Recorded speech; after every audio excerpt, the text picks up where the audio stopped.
कांग्रेस के लोकसभा प्रत्याशी सम्राट सारस्वार द्वारा लगातार पार्टी कार्यकर्ताओं को साधने के लिए हर ब्लॉक में बैठक का आयोजन किया जा रहा है।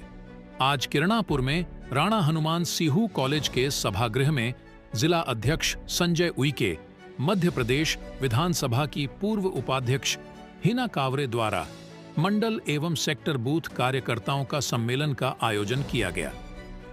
इस दौरान लांजी की पूर्व विधायक सुश्री हिना कावरे ने अपनी दावेदारी को लेकर वह सम्राट सारस्वार को लोकसभा प्रत्याशी बनाए जाने पर बड़ी बात कही है।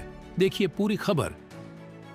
तो हमारे लोगों का मन दुखी होना तो स्वाभाविक है।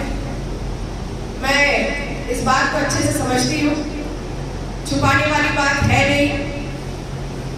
लोकसभा की टिकट मांगे क्या पूरा तैयारी हमने किया, लोकसभा चुनाव लड़ने की पूरी तैयारी हमने किया। सब कुछ इतनी तेजी से जिस दिन से हम चुनाव हारे उस दिन से लेकर टिकट की घोषणा तक लगातार मैदान में हम थे लोकसभा क्षेत्र में। और कहीं ना कहीं जब टिकट नहीं मिली तो दुख होता है। मैं अगर आपसे ये कहूँ कि नहीं मुझे दुख नहीं हुआ तो ये तो झूठ बात होगी, तो इसलिए मैं झूठ बात तो करती नहीं हूँ। दुख तो हुआ और हमारे लोहिया कांग्रेस कमेटी के अध्यक्ष मेरे बड़े भाई आदरणीय संजय उइके जी को ये विश्वास दिलाती हूँ कि जितनी मेहनत हमने पिछले विधानसभा चुनाव में किया, जो हमसे कमी रह गई, उन सब कमी को हम कैसे, जो रणनीति हमने बनाई है हम उसी रणनीति पर काम करेंगे और हमारी पूरी कोशिश होगी कि हम ये विधानसभा को चुनाव आपको जीत कर दें। आज बहुत सौभाग्य की बात है क्योंकि जब मैंने लोकसभा लड़ा था तब तो जैसे डाली ने कहा कि जब हीना दीदी ने लोकसभा लड़ा तब तो बालाघाट पे 3 ही विधायक थे। आगे बढ़ना, राजनीति में ऊंचाई तक जाना, ये तो सब बात का विषय है। मैं तो उस समय को हमेशा याद करती हूँ जिस समय मेरे पिता स्वर्गीय श्री विधिराम कावरे की हत्या कर दी गई थी। उस समय तो राजनीति की ABCD भी हमको नहीं आती थी, पता भी नहीं होता था कि कौन किसका है, कौन अच्छा है, कौन पराया, कुछ भी बात समझ में नहीं आती थी। लेकिन ये जो लोग आपको सामने बैठे दिखाई दे रहे हैं, ये जो लोग आपको मंच पर बैठे दिखाई दे रहे हैं, ये वही लोग हैं। हिना कावरे की ताकत जानना चाहते हो तो ये नहीं है कि दिल्ली और भोपाल में हिना कावरे को लोग जानते हैं। हिना कावरे की असली ताकत ये सामने बैठे लोग हैं। कई लोगों को ये गलतफहमी रही होगी कि विधिराम कावरे जी की हत्या हो गई, अब कावरे परिवार की राजनीति खत्म, तो वो यही लोग हैं जिन्होंने विधिराम कावरे जी के परिवार में राजनीति दोबारा लाए और ऐसा नेतृत्व करने का मौका दिया, ऐसा आशीर्वाद दिया मध्य प्रदेश में। हाँ, मुझे गर्व है कि 2 बार मुझे उत्कृष्ट विधायक का पुरस्कार मिला और वो इन सब के आशीर्वाद की देन। उंगली पकड़ के चलना जिन्होंने मुझे राजनीति में सिखाया वो मेरे सामने बैठे हैं। आज यदि हिना कावरे मजबूत और इतनी दमदारी से दम रख रही है तो इसका कारण जो सामने बैठे हमारे लोग हैं, ये लोग हैं जिन्होंने बचपन से हमको आगे बढ़ना सिखाया है। और मुझे पूरा विश्वास है कि राजनीति में कावरे परिवार के लिए क्या सही होगा, क्या गलत होगा, ये हिना कावरे से ज्यादा जो हिना कावरे का बड़ा परिवार सामने बैठा है ये मुझसे बेहतर निर्णय लेगा। और मुझे विश्वास है कि हम हमेशा अच्छा करने के लिए आगे बढ़ते हैं, हम हमेशा आगे बढ़ने की राजनीति करते हैं। हमारे पास ये नहीं चलता कि मुंह में कुछ है और दिल में कुछ है, जो है वो सामने है। बुरा लगा तो बुरा लगा, नहीं लगा तो नहीं लगा, हम सीधे और स्पष्टवादी हैं। और मैं आपको ये बता दूं कि जितने लोग यहाँ पर बैठे हैं सबको विधानसभा चुनाव में हार का बहुत गहरा सदमा लगा है।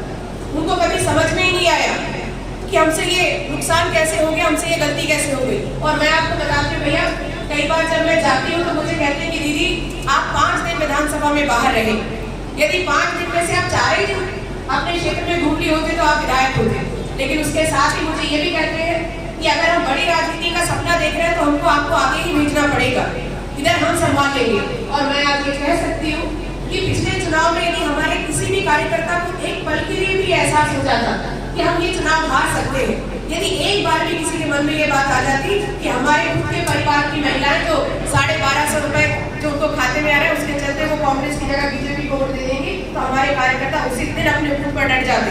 क्योंकि मुझे विश्वास था, क्योंकि जब इनको ही यकीन नहीं हुआ, इनको ही गलतफहमी नहीं हुई कि भाई हम ये चुनाव हार सकते, तो मुझे कहां से होता। मेरी तो आंख नाक कान सब यही लोग हैं। यदि ये एक आध बार भी कहते थे कि भाई हम ये चुनाव हार जाएंगे तो हमारे रामेश्वर भैया बोल रहा होंगे ये ताली बजा रहे हैं। अब इनसे पूछो कि मेरे पिता के समय जितने वोट कोलगांव में मिलते थे उससे ज्यादा वोट मेरी माता जी को मिले।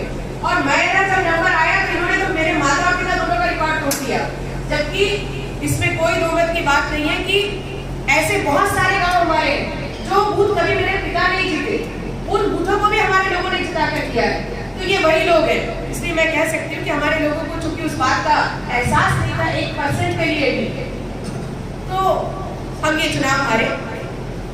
बीजेपी चाहे कितना भी टारगेट कर ले, बीजेपी चाहे कितना भी लक्ष्य बना ले रांची के लिए, लेकिन हमारे लोगों को अब डूब के जले हो गए हैं। और टिकट मिलने की बात हो, चाहे चुनाव लड़ने की बात हो, चाहे चुनाव जीतने की बात हो, तो हम लोग ऐसा दूध से जले हुए लोग हैं, तो हम लोग छाछ को भी फूक फूक कर पिएंगे। सही है कि नहीं, बताओ? और हम आपको ये विश्वास दिलाते हैं कि हर बूथ पे हमारे कार्यकर्ता पूरी ईमानदारी के साथ, पूरी मजबूती के साथ काम करेंगे। और यही नहीं, बल्कि मैं तो हमारे सम्राट भैया से ये बात कहना चाहूंगी कि जब मैं लोकसभा चुनाव की तैयारी करने निकली थी, तो मैंने उसकी शुरुआत ही लांजी से किया था। सबसे पहले मैंने कहा कि अपना घर मजबूत करो, उसके बाद आप घर से बाहर निकलो। और मैंने ऐसा प्रोग्राम बनाया कि लांजी विधानसभा क्षेत्र में लगभग सभी गाँव में हम लोगों ने बैठक करी। हमारे ब्लॉक कांग्रेस कमेटी के अध्यक्ष आदरणीय यूसुफ पटेल जी और उनकी पूरी टीम, इन्होंने प्रत्येक गाँव में हमारी बैठक लगभग हो गई।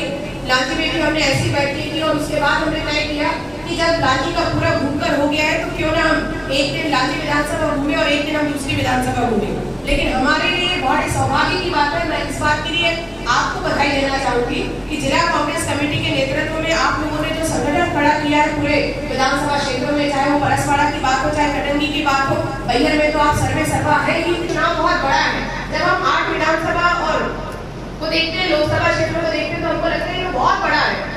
लेकिन वही अगर आप राहुल जी की तरफ देखो तो आपको ऐसा लगेगा कि जो व्यक्ति कश्मीर से कन्याकुमारी तक 4.5 किलोमीटर पैदल यात्रा कर सकता है, तो क्या हमारे लिए लोकसभा क्षेत्र बहुत बड़ा तो नहीं है?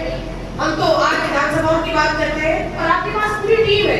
इस टीम का उपयोग करना आप सीखो, क्योंकि मैं आपको बता दूं कि मैंने लांजी विधानसभा क्षेत्र में तो हम खुद काम कर रहे थे, लेकिन लांजी के बाहर जहाँ पर भी मैं गई तो काफिला बना हुआ है, तो वो आप हो।